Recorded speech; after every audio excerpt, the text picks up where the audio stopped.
Nunca entendí por qué a muchos les gusta estar detrás de la columna, porque acá nos tiemblan las rodillas y nadie se da cuenta porque estamos más lejos. Antes de compartir unos breves pensamientos que Dios puso en mi corazón, yo les invito a que cerremos nuestros ojos.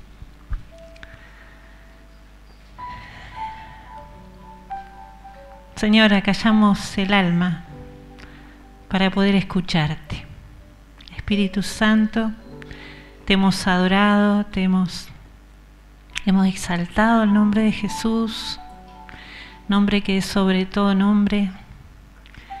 Te hemos honrado, Padre, porque como hijos venimos hoy a tu presencia a decirte que estamos más que agradecidos por todo lo que tú eres. No nos alcanzarían las palabras para reconocerte como ese Padre especial, con todas las letras. Y en esta mañana, Señor, te pedimos en el nombre de Jesús que se pueda cumplir tu palabra.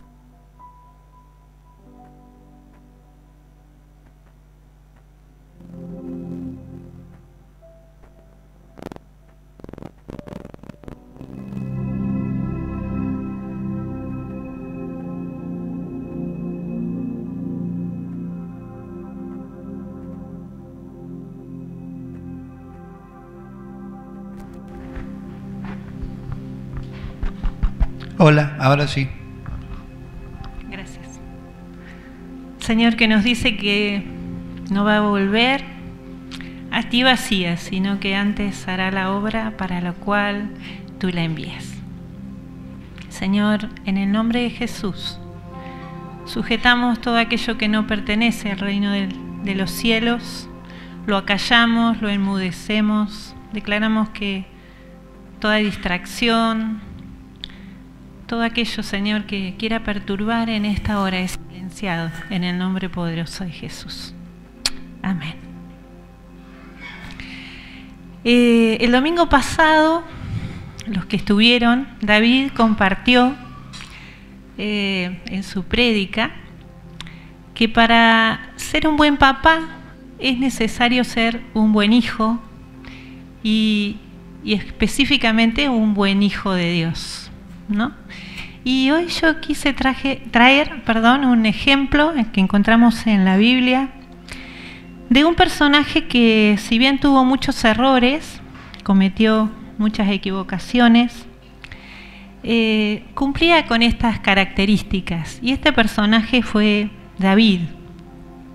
Y yo les invito a abrir sus Biblias en 2 Samuel, capítulo 5.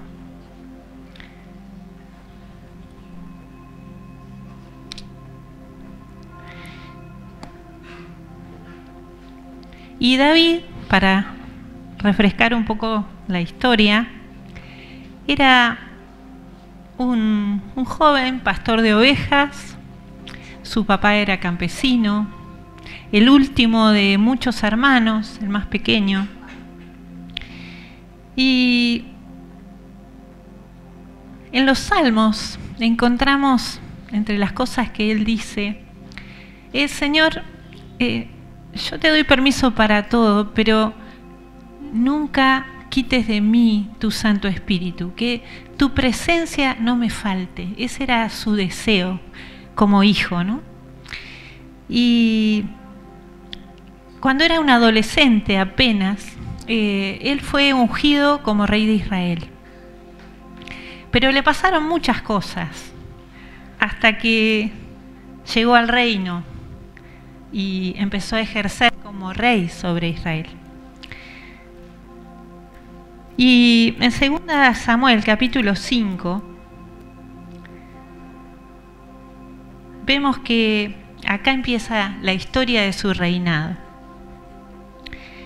Dice que vinieron todas las tribus de Israel a donde David estaba, en la ciudad de Hebrón, y le dijeron: mira, vos sos hueso, nosotros somos hueso tuyo, carne tuya. O sea, se identificaban con su vida, sos parte de nosotros. Reconocían que Él era parte de ellos.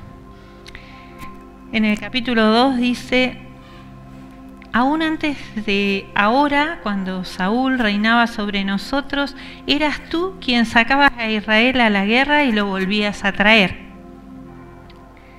Pero lo más importante, Jehová te ha dicho: tú apacentarás a mi pueblo Israel y tú serás quien nos gobierne.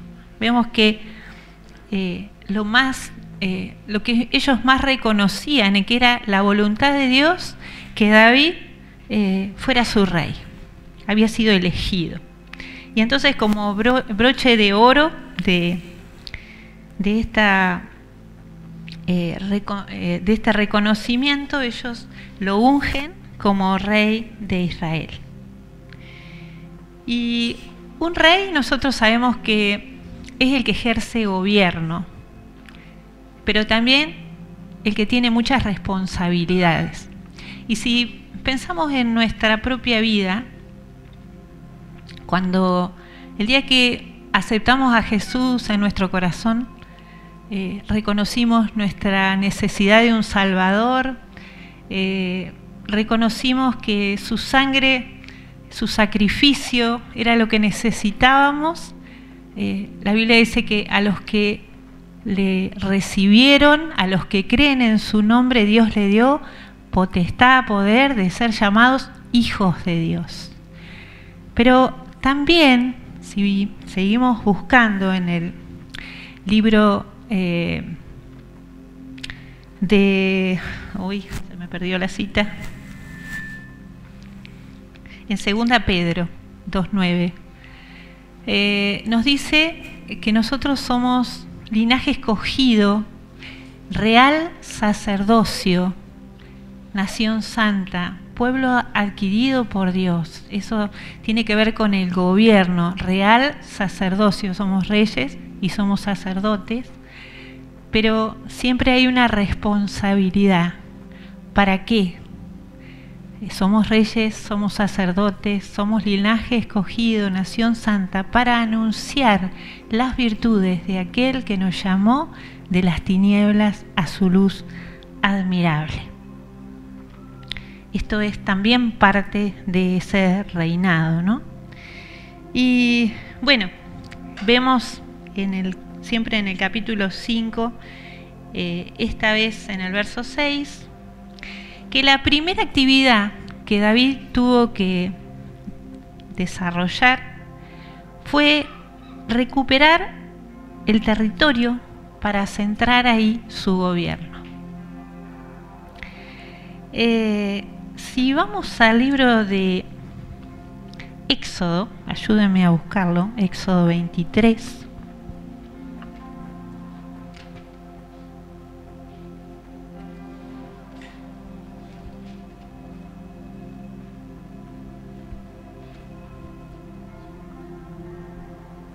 Vemos primero en el versículo 31 dice que Dios había fijado los límites cuando le da la tierra prometida.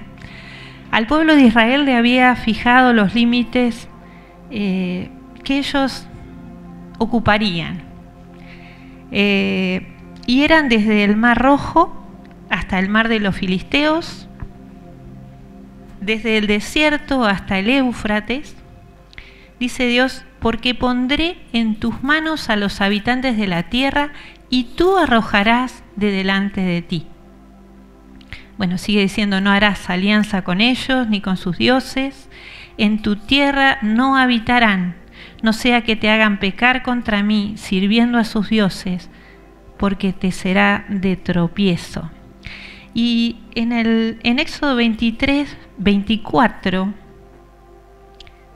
en el 23 dice: mi ángel irá delante de ti y te llevará a la tierra del amorreo, del eteo, del fereceo, del cananeo, del heveo y del jebuseo, a los cuales yo haré destruir. Muchos de estos pueblos ya habían sido conquistados. Los israelitas habían tomado posesión de ellos. Pero en esta tierra donde David tenía que poner su trono, estaban los jebuseos. Y su primera tarea como rey fue tomar dominio, obedecer a lo que Dios le había dado, le había dicho que tenían que hacer desde hacía generaciones. Y el rey David sale con sus hombres y marchan hacia Jebús. En el libro de Crónicas, que está cerquita ahí, un libro después, Crónicas 11, nos relata la misma historia y por ahí está más clara, por eso quiero leérselas. Crónicas 11 dice: entonces todo Israel se congregó en torno a David en Hebrón y le dijeron, verso 4. Entonces, una vez que ya lo habían nombrado como rey de Israel, se fue David con todo Israel a Jerusalén, la cual es Jebús, ahí donde estaban los jebuseos. Y los jebuseos habitaban en aquella tierra.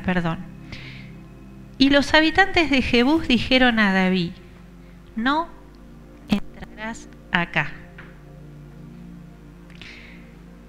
Es curioso porque la palabra Jebús significa tierra pisoteada, campo trillado. Y seguramente no es necesario vivir en el campo para ver los trigos, ¿no? Uno mira el trigal y lo ve hermoso, pero una vez que pasó la máquina cosechadora, es solamente paja lo que queda, un lugar donde solamente sirve para que los animales sean alimentados. Y Jebús significaba eso, campo trillado, lugar pisoteado. Y ese era el lugar que David iba a conquistar. Dice además que los jebuseos, que eran los habitantes de ese lugar, le dijeron: no entrarás acá. Pero David tomó la fortaleza de Sión, que es la ciudad de David, le cambió el nombre. David había dicho: el que primero derrote a los jebuseos será cabeza y jefe. Entonces Joás, hijo de Sarbia, subió el primero y fue hecho jefe. Se instaló David en la fortaleza, y por esto la llamaron la ciudad de David. Edificó la ciudad alrededor, desde Milo hasta el muro, y Joab reparó el resto de la ciudad, y David iba adelantando y creciendo, y Jehová de los ejércitos estaba con él. Me llamó mucho la atención, ¿no? Porque cuando somos cristianos y hemos recibido a Jesús en nuestro corazón, a veces en nuestra vida también hay áreas donde el enemigo sigue pisoteando, sigue robándonos el territorio que nos corresponde. Y encima, como hizo con David, nos vive proclamando: de este lugar no me vas a poder sacar. Quizá tenga que ver con vicios, tal vez tenga que ver con problemas de carácter, problemas sexuales, pero el enemigo está como asentado, haciéndonos frente. Y David, frente a esto, no solo él tomó la victoria, sino a mí me llama mucho la atención, porque Joás, él dice: el primero que entre a vencer al enemigo, a los jebuseos, va a ser el jefe de ahora en más del ejército. Y cuando uno se dispone a enfrentar todo aquello que a Dios no le agrada, eso contagia en la vida de otros. Así como influenciamos para mal, también influenciamos para bien. Y ahí vemos cómo se levanta Joás y entra primero, ¿no? Y no solamente que vencen, dominan, toman otra vez el territorio que no le correspondía a los jebuseos, porque Dios se los había dado al pueblo de Israel. No solamente eso, sino que también reconstruye la ciudad. Esa ciudad iba a ser, le cambió el nombre, ya no sería Jehús, la ciudad pisoteada, sino sería la ciudad de la presencia de Dios, Sion. Impresionante. Y bueno, uno puede pensar, bueno, David fue nombrado rey, comenzó a gobernar, todo el pueblo lo quería, estaba todo bien. Y a veces cuando empezamos la vida cristiana, nos parece que ya todos los problemas se nos terminaron, ¿no? A veces decimos, bueno, genial, vencimos en ciertas áreas de nuestra vida. Ayer hicimos en la reunión, la misionera que vino, ella decía que siempre vamos a tener persecución, de todo tipo, pero siempre vamos a estar en guerra. Y miren lo que dice acá. Seguimos en Samuel.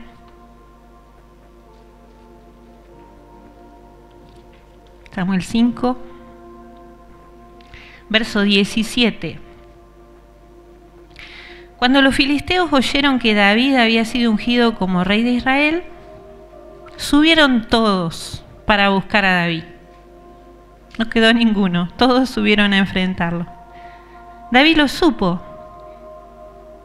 y descendió a la fortaleza. Llegaron los filisteos, se desplegaron por el valle de Refaín. Entonces, en la fortaleza, en la ciudad, en su espacio, David consultó a Jehová diciendo: ¿iré contra los filisteos? ¿Los entregarás en mis manos? Me gusta esa frase, ¿no? Porque no era, los filisteos van a venir contra nosotros y nos van a vencer, nos van a destruir, ¿qué tenemos que hacer? Era, Señor, pasa por vos. ¿Vos nos vas a entregar a los filisteos en nuestras manos? Y Dios le dice, sube. Los filisteos estaban ubicados en todo el valle de Refaim. Y el valle de Refaim se denominaba como Valle de los Gigantes, ¿no? Y en nuestra vida, si nos ponemos a pensar también, hay momentos en que nos sentimos rodeados por situaciones, por cosas que las vemos tan grandes, las vemos como gigantes, ¿no? Y la actitud de David tiene que ser también la nuestra. Cuando las cosas nos sobrepasen, cuando las situaciones sean muy difíciles, es solamente ir a la presencia de Dios, ir a nuestro lugar secreto y consultarlo con Él. Señor, ¿cómo hacemos esto? Y ahí es donde vienen las directivas de Dios, pero con claridad, ¿no? Y Dios le dice, bueno, atáquenlos que yo se los he dado en sus manos, los he entregado en tus manos. Y bueno, así como Dios lo dijo, se cumplió. Verso 21 dice, los filisteos dejaron allí sus ídolos y David y sus hombres quemaron esos ídolos y bueno, fueron derrotados, ¿no? Habían perdido todo, habían perdido sus ídolos, se habían escapado, pero eso no impidió que volvieran otra vez. Y eso pasa en nuestra vida. Adquirimos alguna, o pasamos una batalla, pero seguramente respiremos hondo porque viene otra vez, ¿no? Y verso 22 dice: los filisteos vinieron otra vez y se desplegaron en el valle de Refaín. Y David toma la misma actitud. Vuelve a consultar a Dios. Y Dios le responde: no subas, sino rodéalos y atácalos frente a las balsameras. Las balsameras eran árboles de bálsamo, un bosque. Y cuando oigas ruido como de marcha por las copas de las balsameras, entonces atacarás, porque Jehová saldrá delante de ti para derrotar el campamento de los filisteos. David lo hizo así, como Jehová lo había mandado, y bueno, hirió a los filisteos desde Geba hasta llegar a Geser. Dios es un Dios creativo y no siempre va a hacer las cosas de la misma manera. Esta vez le dice: no subas contra ellos, rodéalos. Y quédate parado muy atento frente al bosque de las balsameras. Y no te muevas hasta que veas que las copas de los árboles se empiezan a mover con furia, porque yo voy caminando sobre ellas. Y después sí, seguí detrás mío, porque te di la victoria. Es impresionante, porque es Dios mismo. Ese es el Dios que nosotros servimos. Y a medida que vamos conociendo más a Dios, a medida que estamos más en intimidad con Él, y quizás es bueno que leas la Biblia, es bueno que ores, pero no tiene que ver tanto con el tiempo, con la hora, sino con la entrega. Él busca hijos que sean obedientes. Y David consultaba y Dios le respondía, pero porque sabía que David iba a ser un hijo obediente, que lo que le dijera, él lo iba a hacer. A veces quizá uno cree, bueno, yo le hablo a Dios, le digo, pero es como si no me escucha. A veces uno le dice a Dios lo que uno quiere que Dios haga, pero no se pone en su presencia diciendo: Señor, ¿por dónde es? ¿Cómo lo hago? ¿Cómo querés que sea? Y a medida que nos vamos animando a obedecerle, y la obediencia es entregar todo, esa es la clave. Por eso el camino de Dios es fácil, pero a su vez es entregar todo. No podemos quedarnos con nada. Y Dios se revela a nosotros, y ahí la vida cristiana empieza a ser apasionante. Quizá alguna vez lo comenté, pero hoy cuando estaba ahí me vino de volverlo otra vez a compartir. Hace mucho tiempo, por cosas que me habían pasado en mi infancia, yo desarrollé una personalidad muy introvertida. No me animaba a hablar con la gente, no me animaba a expresarme. En mis recuerdos de primaria fue pararme adelante a dar una lección y que no me saliera nada, aunque había estudiado todo.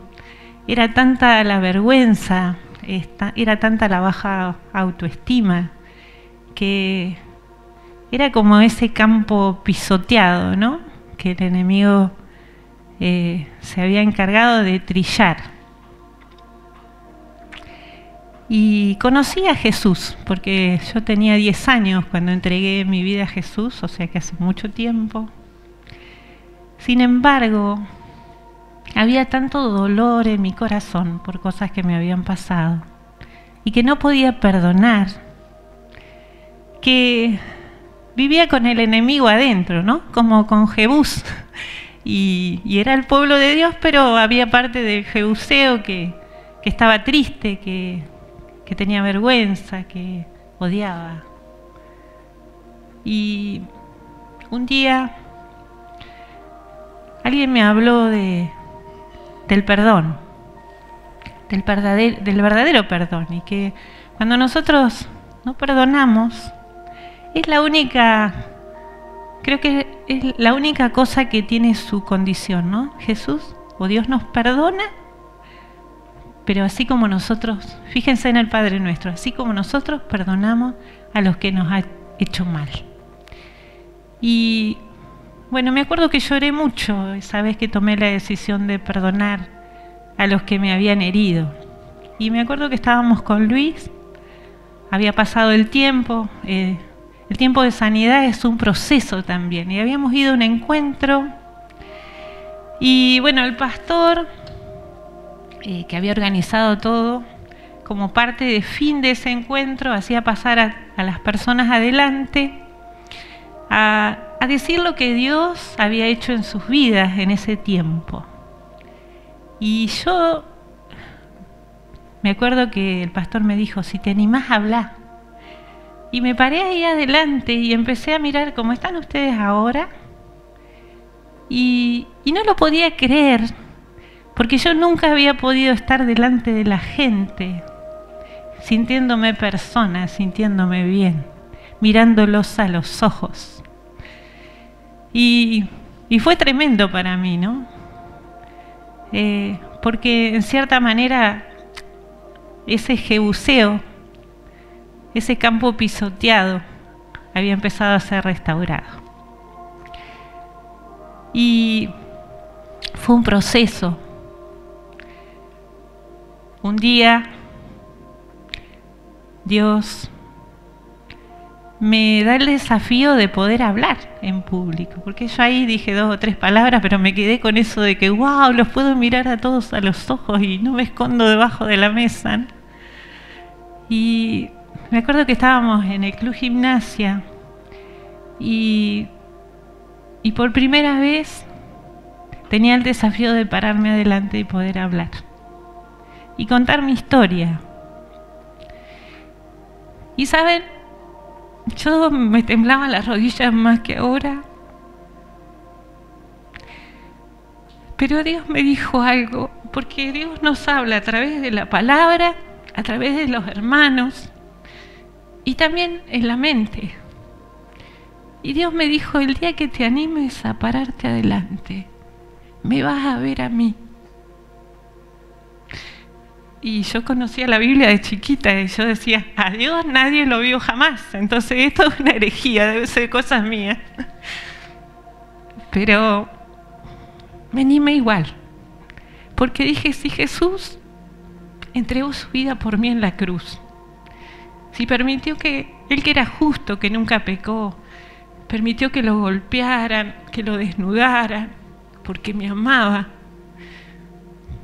yo quiero, nunca le voy a poder devolver, pero quiero ser una hija obediente en esto.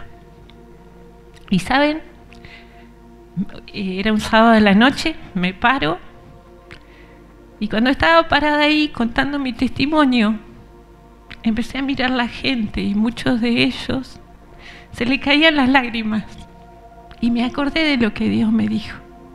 Cuando te animes a hacer lo que yo te mando, me vas a ver a mí. Y yo sé que ellos no lloraban por lo que yo decía, ellos lloraban porque la presencia del Espíritu Santo estaba hablándoles al corazón. Entonces, si algo quiero que te quede en esta mañana, es que Dios tiene mucho para darte, pero es una vida de entrega. Él no te va a desilusionar, Él no te va a obligar tampoco. A veces nos han obligado a hacer muchas cosas, pero Él simplemente te invita. La decisión es tuya y también te espera a que estés preparado. No es fácil, no es un camino de rosas, va a haber persecución, va a haber momentos en que te va a ser muy difícil, pero la diferencia es que Él prometió que siempre va a estar al lado tuyo, todos los días, hasta el fin. En la tierra, su compañía, y en la eternidad, su gloria. Cerramos los ojos.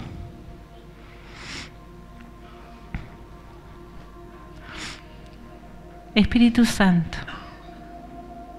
Gracias por tu presencia en medio nuestro. Gracias porque vos sos el que nos convences,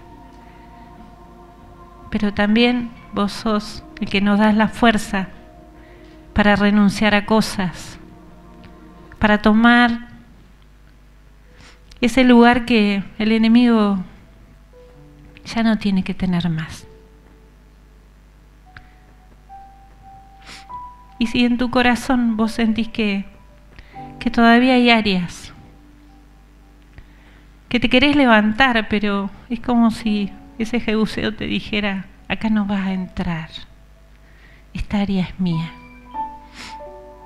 Que no te importe, que seas un Joás, que seas un David, que diga, yo voy a tomar ese lugar, porque ya mi vida no va a ser más pisoteada, sino mi vida va a reflejar la gloria de Dios.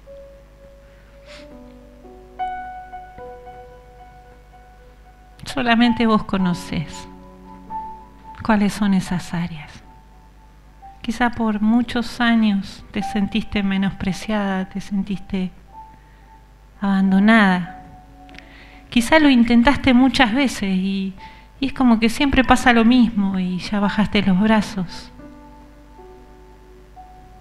Pero Él te invita una vez más, con sus fuerzas, no con las tuyas, a pararte de una manera diferente, a tomar lo que te pertenece porque sos hijo, porque sos hija de Dios.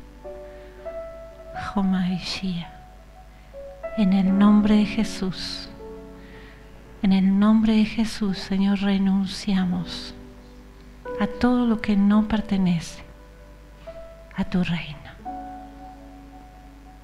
Y hoy decidimos seguirte. Entendemos que somos hijos y eso nos llena el corazón de alegría y de paz. Pero también hoy, Señor, nos confrontaste con la realidad de que somos reyes y sacerdotes y que nuestra misión en la tierra es proclamar que Jesucristo murió y resucitó por el que no te conoce. Por eso, Señor, es más que un gobierno, es una responsabilidad y necesitamos estar bien parados. No podemos predicar lo que no vivimos. Por eso, Dios, en el nombre de Jesús, te entregamos el señorío, el control de nuestra vida, para que tú hagas como quieras.